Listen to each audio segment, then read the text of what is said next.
they can make what you are entitled to keep so confusing to get to that people will and families will just throw up their hands and say, well, we might as well just spend it all.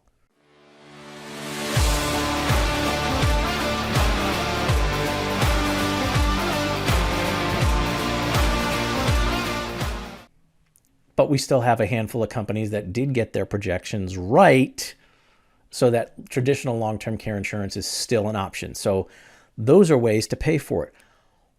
What if you can't? And this situation, unfortunately, happens all the time. It's either my clients or the children of my clients coming in, and they're saying it's either mom or dad is getting forgetful, dementia runs in the family. We need to do something because we started looking at these long-term care costs and what would happen if down the road there's these expenses. It's just too much. We can't afford it. What can we do? Well, now we're getting to an area where we're trying to get Medicaid to pay for it, but at the same time, not have to spend every single penny down. Now, let me take a minute to be clear about this. I sometimes get a lot of pushback. It's, oh, you're just cheating the government and this and that, and you're keeping all the, whoa, whoa, whoa, whoa, whoa. You've paid for, quote, long-term care insurance through your tax dollars. That's part of what you're paying your tax dollars for, is towards this Medicaid, quote, government long-term care insurance. Well, if you're looking at it as long-term care insurance, what is your deductible and what is your copay? Your deductible are all the assets that you have above whatever Medicaid allows you to keep. That's the deductible for this long-term care insurance policy. So it's dependent on everybody's individual asset portfolio, however big or small that may be. Well, what's the copay? It's all of your monthly income. So if all of your monthly income goes to the nursing home first, Medicaid picks up the difference if everything else is qualified. So that's really the way to think about it, as long-term care insurance that you have already paid for through your tax dollars. If you think it's important for educational videos like this to get out there, then please help us out by subscribing to the channel.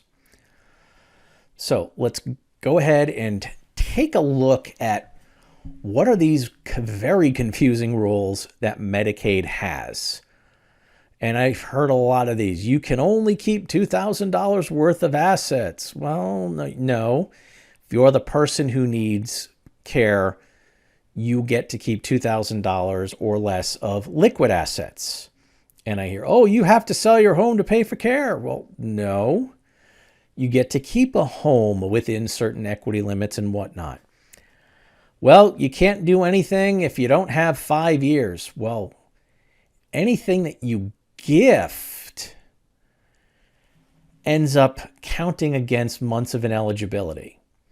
And I'm going to use some old numbers, and every state's different. If the Medicaid quote factor is $6,500 of gifting equals 1 month of ineligibility. Well, if you give away $65,000 at any point within the last 5 years, that means for 10 months, Medicaid won't pay the bill, even if you're otherwise qualified. All right, that's what that 5-year thing means. But that's only for gifting. There are legal ways to transform or filter money into the family in order to qualify, end up qualifying for Medicaid, that are perfectly legal and within the rules. Another one I hear all the time. Well, Medicaid equals poor care. No, that's not necessarily true. There are some facilities that accept Medicaid, or they say, oh, we only accept a certain number of, quote, Medicaid beds. So if they accept Medicaid at all and you end up running through your resources, they either have to take Medicaid or find another plan to help you get care somewhere else. But there are some facilities out there we've seen that are just 100% paid for by Medicaid, and they are extremely good on the care end. Now, as a colleague of mine says, you're not going to walk into the front lobby and have the grand piano and the crystal chandelier hanging down, but the care you're going to get is good. On the other side of it, there have been some $12,000, $15,000 a month private pay facilities that really do not provide good care. You're paying a lot more than you should for the grand piano and the chandelier in the lobby. Another fallacy, oh, doesn't Medicare pay for long-term care? No, it doesn't.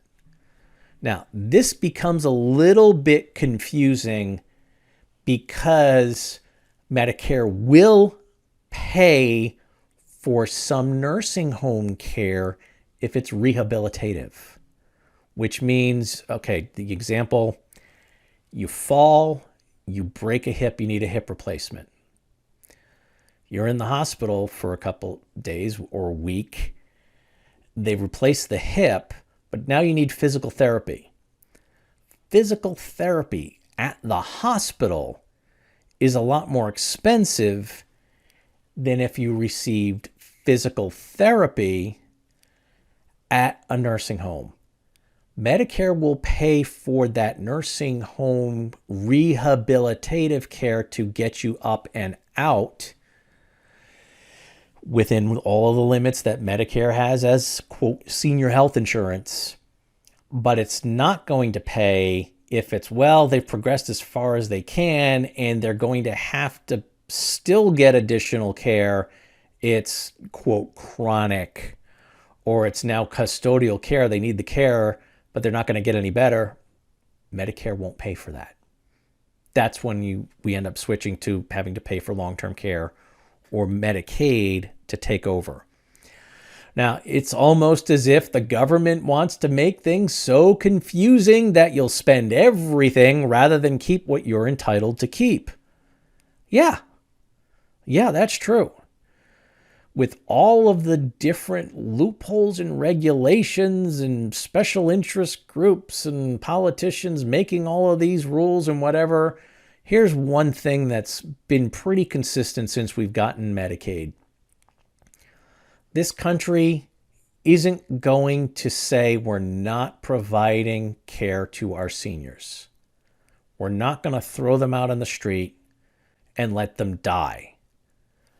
However, they can make what you are entitled to keep so confusing to get to that people will and families will just throw up their hands and say, well, we might as well just spend it all. It's that frustration factor. Don't let their aim and their goal to make it so confusing that you won't do anything other than spend your money. Don't let that overtake you. That's what professionals like me are here for.